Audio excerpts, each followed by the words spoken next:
How to make your Twitch stream better. Hey everyone, welcome back to our channel. In today's video, we are going to learn how we can make our Twitch stream better. So make sure to watch the video till the end. Now, in order to make our Twitch stream better, there are a couple of things that we can do. For example, I'm assuming in this case you are using the OBS Studio to stream. First of all, just make sure to set up the scenes before the stream and also make sure to prepare a welcome screen. And you can do this based on the application. If you're using Streamlabs, so you can use Streamlabs. You can just select start streaming. Also make sure to record always in a high quality. You can go to settings here.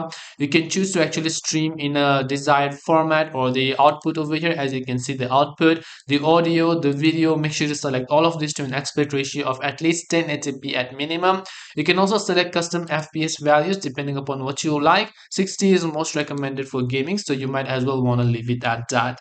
And these are simply some of the steps that you can follow. You can also choose to add in music to your stream and then check out some of the Twitch extensions to just make your Twitch stream better. This way you should be able to make your Twitch stream better. Hope this video was helpful. If you have got any questions, feel free to leave them down below. Thank you for watching till the end and see you soon in the next video.